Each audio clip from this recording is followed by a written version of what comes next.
Hello friends, मैं अभिजीत कुमार समृद्धि IAS Patna online class में आप सभी का स्वागत करता हूं। दोस्तों, साथ ही मैं ये भी आपको सूचित करता हूं कि अब ये ऑफलाइन में भी स्टार्ट हो चुका है समृद्धि आईएएस, जो कि पहले पिछले कुछ सालों से हम लोग जो ऑनलाइन में चला रहे थे, अभी ऑफलाइन में भी स्टार्ट हो चुका है। दोस्तों, आज का जो ये टॉपिक है जो मैं आप सभी के सामने लेकर के आया हूँ, ये बहुत ही एक ऐसी दर्दनाक टॉपिक, एक ऐसी बेरहम टॉपिक है जो घटना साल 2019 के नवंबर के महीने में घटी थी। हैदराबाद में दिशा रेप हुआ था, दिशा रेप एनकाउंटर। आप सभी को याद होगा, मैं उम्मीद करता हूँ आप लोग उस घटना को भूले नहीं होंगे और हम में से कोई भी नहीं भूल सकता उस घटना को। मैं इस बारे में बात करूंगा यहाँ से कि यत्र नार्यस्ते पूज्यन्ते तत्र रमन्ते देवता। जहां नारियों की पूजा होती है वहीं देवताओं का निवास होता है।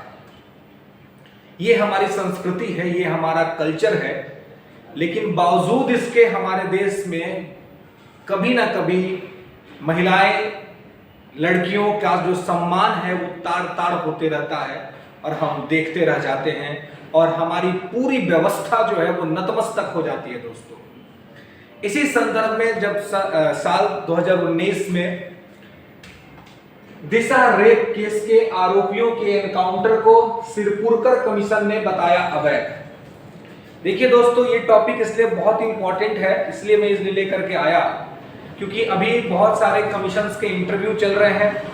आगे आपके जो एग्जाम्स होंगे वहां पे कमीशन के बारे में पूछा जा सकता है कि कमीशन का संबंध किससे था, क्या था, नहीं था। और इसके साथ ही यह पूरा जो सिस्टम है, ये पूरे सिस्टम में किस प्रकार से काम हुआ और जो इसके आरोपित थे उन आरोपियों का एनकाउंटर हुआ। पुलिस ने कहा कि हम सेल्फ डिफेंस में हमने जो है सो एनकाउंटर किया है। पुलिस का कहना था कि हम सीन रिक्रिएट करने के लिए हम क्या कर रहे थे, तो हम जो है सो अपराधियों को लेकर के गए थे जहां पर कि ये रेप हुआ था। वहां पर उन्होंने लेकर के गए, लेकिन वहां उन्होंने कहा कि जो अपराधी थे वो रिवॉल्वर छीन करके भागने लगे और उसे भागने के क्रम में हमने उनका एनकाउंटर कर दिया। दोस्तों, ये एनकाउंटर वैध या अवैध, अगर हम एक मानवीय भावनाओं से सोचे, अगर एक हम जनरल ह्यूमन की तरह सोचे, तो हम सबका खून खौल उठता है जब इस तरह की कोई घटना होती है और इस तरह से हमारी किसी माँ, बहन या बेटी के साथ इस तरह का दुष्कर्म होता है, कोई करता है, तो हम ये सब चाहते हैं कि उसके साथ त्वरित न्याय हो और त्वरित स्तर पर उस व्यक्ति को सजा मिले। लेकिन हमारा सिस्टम, हमारा जो जुडिशरी सिस्टम है, उस जुडिशरी सिस्टम में थोड़ी लेट लतीफी होती है और इस लेट लतीफी की वजह से हमें न्याय मिलने में काफी देरी हो जाता है। जैसे कि हमने निर्भया कांड में देखा था कि सन 2012 के 16 दिसंबर को जो निर्भया कांड हुआ था, वो भी हमारी जो देश की एक पुत्री थी निर्भया, जिनके साथ एक मतलब नृशंस रूप से बलात्कार किया गया दिल्ली में चलती बस में, और उनके आरोपियों को भी सजा देने में बहुत समय लग गया, बहुत लंबा समय लगा। उनकी मां को बहुत जो है सो स्ट्रगल करना पड़ा, तब जाकर के उनके जो आरोपी थी उनको सजा मिली। साथ ही हमने देखा कि हमारे न्याय व्यवस्था के वजह से ही, हमारे कुछ सिस्टम्स के लूज फॉल्स के वजह से ही उस अपराध में शामिल नाबालिग व्यक्ति जो था वो आज भी फ्रीली घूम रहा है, क्योंकि उस समय के कानून के हिसाब से वो बालिग नहीं था और नाबालिग के लिए कितना भी बड़ा कांड वो कर दे उसके लिए 3 साल से ज्यादा की सजा नहीं है और उल्टे उसको बाल सुधार कारागृह में रखा जाता है। इस वजह से वो आज फ्रीली है। दोस्तों, मैं ये क्यों बता रहा हूं आपको? मैं ये इसलिए बता रहा हूं कि यह जब घटना घटी थी, दिशा रेप कांड जब हुआ था, मैं वास्तविक नाम नहीं रख रहा हूं दोस्तों, क्योंकि वो नहीं रख सकते हैं, वो इलीगल है, ठीक है। इस तरह के मामले में अगर कोई पीड़ित होता है तो वहां पे उसका वास्तविक नाम नहीं रखा जाता है।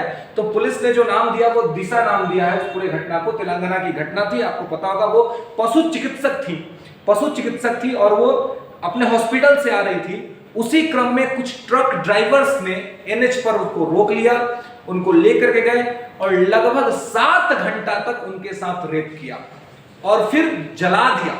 कितना नृशंस हत्या किया, जला दिया। इस घटना से पूरा देश का खून खौल उठा था और पुलिस ने पकड़ा, पुलिस ने देखा, पुलिस ने कोर्ट में पेश किया और फिर पुलिस सीन रिक्रिएट करने के लिए उनको लेकर के गई उसी घटना स्थल पर। दोस्तों आपने देखा होगा कोई भी घटना घटती है ना तो पुलिस उसको सीन को रिक्रिएट करती है। एक और घटना बहुत चर्चा में रहा था, जब आपने सुशांत सिंह राजपूत का जो आत्महत्या के बारे में आपने सुना होगा, वो भी खूब चर्चा में था।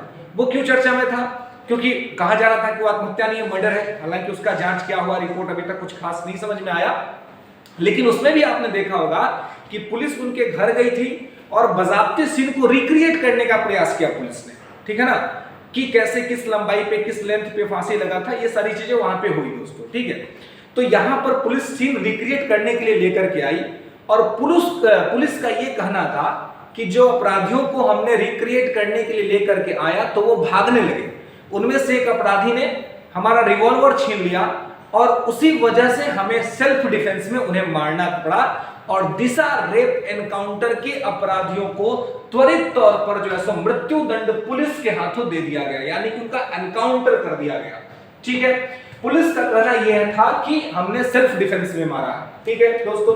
और हमने देखा था कि यह जो एनकाउंटर हुआ था उस समय टीवी पे जो न्यूज हमने देखे थे कि वहां की जनता पुलिस को माला पहना रही थी, पुलिस का रिस्पेक्ट हो रहा था। और मैं ये कहूं कि एक आम आदमी के वजह से, आम आदमी के नाते हमें भी लग रहा था कि ये बहुत ही बेहतरीन काम हुआ है, जस्टिस हुआ है। लेकिन दोस्तों दिक्कत ये है कि ये दिक्कत नहीं कर सकते, लेकिन हमारी एक व्यवस्था है और व्यवस्था ये है कि हमारा देश रूल ऑफ लॉ से चलेगा, विधि के शासन के अंतर्गत चलेगा और हमारे देश में सबके कार्यों को बांटा गया है कि कौन क्या काम करेगा। विधायिका है तो वो कानून का निर्माण करेगी, कार्यपालिका कानून को लागू करेगी और न्यायपालिका कानून की समीक्षा करेगी या दंड देने का जो अधिकार है वो न्यायपालिका के पास है, वो कार्यपालिका के पास नहीं है दोस्तों, ठीक है। तो जब यह एनकाउंटर हुआ तो ह्यूमन राइट कमीशन वाले चले गए कोर्ट में कि भाई ये जो एनकाउंटर है वो फेक एनकाउंटर है, वो गलत एनकाउंटर है, ये एनकाउंटर नहीं होना चाहिए था, ठीक है। पुलिस झूठ बोल रही है। इससे बाध्य होकर के कोर्ट ने एक कमेटी बना दिया जिस कमेटी का नाम था सिरपुरकर कमीशन, ठीक है। कमीशन बनाया सिरपुरकर कमीशन। देखिए इस कमीशन में दोस्तों 3 लोग थे, ठीक है, 3 लोग थे इस कमीशन में और इस कमीशन ने कल ही अपना रिपोर्ट सबमिट किया है सुप्रीम कोर्ट में और इस वजह से ये चर्चा में रहा है, इसलिए मैं आपसे इस पे बात कर रहा हूं। तो वीएस सिरपुरकर साहब जो है वो इस कमीशन के अध्यक्ष हैं, सेवानिवृत्त न्यायाधीश सर्वोच्च न्यायालय, सुप्रीम कोर्ट के रिटायर्ड जज के नेतृत्व में यह कमेटी बनाई थी। वीएस सिरपुरकर साहब इसके जो थे वो जज थे, ठीक है। उसके बाद रेखा पाल दोता जी भी इसमें थी, ठीक है। और ये क्या है तो ये इसमें एक मेंबर थी, ठीक है। और ये न्यायाधीश बॉम्बे उच्च न्यायालय, बॉम्बे हाई कोर्ट की ये जज थी, ठीक है, रिटायर्ड, ये भी सेवानिवृत्त जज। उसके बाद कार्तिकेयन ये सदस्य सीबीआई, ये भी इस आयोग के सदस्य थे और सीबीआई के पूर्व निदेशक। ये 3 लोगों का यह आयोग था, ठीक है, सिरपुरकर आयोग। और सिरपुरकर आयोग ने यह रिपोर्ट सबमिट किया है कि जो दिशा रेप केस के आरोपियों का एनकाउंटर किया गया वो फेक एनकाउंटर था, वो गलत एनकाउंटर था और उस एनकाउंटर में शामिल कुल 10 पुलिस वालों पर, जो टोटल 10 पुलिस वाले हैं, इन 10 पुलिस वालों पर क्या होना चाहिए, मर्डर का चार्ज लगाना चाहिए और उन पर कार्रवाई की जानी चाहिए और इसलिए ये काफी चर्चा में है, ठीक है दोस्तों। तो ये है पूरा इसका मुद्दा। लेकिन अब मैं थोड़ा सा आपको इससे आगे ले चलूं क्योंकि इस मुद्दे पर आपसे प्रश्न बन सकता है, आपसे मेंस में भी, इंटरव्यू में भी और पीटी में। तो सिरपुरकर कमीशन किससे संबंधित था, ये सीधे तौर पे आपसे सवाल आ सकता है दोस्तों। अब प्रश्न ये बनता है कि ऐसा क्यों हुआ, क्यों आखिर आज जो जस्टिस सिरपुरकर की जो कमेटी थी, रिटायर्ड जस्टिस सिरपुरकर जी की, उन्होंने तो कह दिया कि यह फेक एनकाउंटर था, लेकिन जनता क्या इसको फेक मानती है? जनता फेक नहीं मानती है। जनता ने कहा कि ठीक हुआ, जनता ने पुलिस को सराखों पे बिठा लिया इस एनकाउंटर के बाद। हमने पूरा लाइव, आप लोग उस समय के टीवी न्यूज देखेंगे तो दिखेगा दोस्तों। क्या देश की जनता सही में खून पिपासु हो गई है क्या कि वो एनकाउंटर को सपोर्ट कर रही है? जी नहीं। समझना पड़ेगा कि अगर देश की जनता एनकाउंटर को सपोर्ट कर रही है तो क्यों कर रही है, क्योंकि देश की जनता के मन में कहीं ना कहीं इस बात को भर दिया गया है, या देश की जनता ये देख रही है कि अगर कोई मसला कोर्ट में जाता है तो वो समय पर सुनवाई नहीं होगा और काफी लंबा चलेगा वो मामला, जैसा कि हमने निर्भया के केस में देखा था। ठीक है, तो देश की जनता ये कहती है कि अगर इन आरोपियों का, अगर इन अपराधियों का राइट्स है, तो क्या जो दिशा के साथ हुआ वो ठीक था? क्या दिशा का कोई राइट नहीं था? क्या दिशा ह्यूमन नहीं थी? क्या उसके साथ हुआ वो राइट था? तो क्या आप जनता को गलत कहेंगे? नहीं कहेंगे। क्या आप पुलिस को गलत करेंगे? नहीं कहेंगे। लेकिन देश भावनाओं से नहीं चलता है दोस्तों, देश लॉ से चलता है, देश कानून से चलता है। और हमारा देश का कानून, हमारे देश का संविधान यह कहता है कि अपराधियों का भी अधिकार है और आम आदमी का भी अधिकार है, और किसी का भी जान लेने का अधिकार किसी के पास नहीं है। ठीक है ना, right to life fundamental right है, आर्टिकल 21, आर्टिकल 21। ठीक है, तो वो क्या कहता है कि बिना कानून के, अगर लॉ नहीं कहता हो तो आप उस किसी का जान नहीं ले सकते। तो यानी कि जान लेने का अधिकार किसके पास है? सीधे कोर्ट के पास है। अगर कोर्ट चाहता तो उनको फांसी दे देता, कोर्ट चाहता तो उनके साथ जैसा मर्जी व्यवहार वैसा करता, क्योंकि कोर्ट के पास ये राइट है। तो ये कोर्ट ने नहीं किया, बल्कि पुलिस वालों ने कर दिया। तो दोस्तों ये समझने का जरूरत है कि ठीक है, लीगली हम देख रहे हैं कि पुलिस वालों ने यहां पर गलती किया, ठीक है, अगर ये फेक एनकाउंटर है तो। लेकिन ये ऐसी परिस्थितियां कहीं ना कहीं इसलिए ही बनी क्योंकि हमारा जो जुडिशरी सिस्टम है वो लेट लतीफी से काम करता है। और दोस्तों आपको पता है कि देर से मिलने वाला न्याय भी एक प्रकार का अन्याय होता है, और कहीं ना कहीं अन्याय होता है देश के पीड़ितों के साथ। ठीक है, तो ये चीज कहीं ना कहीं पुलिस ने भावनाओं में आकर के या इमोशंस में आकर के जो इस तरह की चीज की है, और हमारी जनता ने भी उसको सपोर्ट करा। ठीक है, तो आपको ये थोड़ा सा समझना होगा कि हमारे देश में कार्यों का वर्गीकरण है। सरकार के 3 अंग हैं, विधायिका, कार्यपालिका, न्यायपालिका। विधायिका का काम है कानून निर्माण करना, कार्यपालिका का काम है कानून को लागू करना, और न्यायपालिका का काम है कानून की समीक्षा करना, है ना। तो और साथ ही अगर कोई गलत कर रहा है तो उसको दंड देने का काम भी न्यायपालिका का है। तो यहां पर क्या हुआ, पुलिस कार्यपालिका का हिस्सा है, एग्जीक्यूटिव का हिस्सा है, उसका काम है लॉ एंड ऑर्डर को मेंटेन करवाना, ठीक है, बल्कि पुनिशमेंट देना नहीं। पुनिशमेंट देने का काम किसका है? कोर्ट का है। लेकिन यहां पर यह साबित हो रहा है कि पुलिस ने ही पुनिशमेंट दे दिया, इसीलिए सिरपुरकर कमीशन ने यह कहा है कि दिशा रेप केस में जो एनकाउंटर हुआ वो अवैध है, इलीगल है, ठीक है, और वो फेक है। इसमें 3 लोग थे, बीएस सिरपुरकर, रेखा बालदोत और कार्तिकेयन, ठीक है, और ये 3 लोगों ने मिलकर के ये कमेटी में काम किया और उनका ये रिपोर्ट आया है। और उन्होंने कहा है कि जो पुलिस अधिकारी रहे हैं उसमें 10 शामिल, उन पर मर्डर का चार्ज लगाया जाए और फिर उन पर जो है सो कार्रवाई की जाए। ये आज का पूरा मुद्दा है। अब आपसे अगर ये प्रश्न पूछा जाए क्या एनकाउंटर सही या गलत, तो आपको देखिए, अगर सेल्फ डिफेंस में अगर सही में कोई एनकाउंटर होता है तो ठीक है, क्योंकि सेल्फ डिफेंस में आत्मरक्षार्थ कर रहे हैं।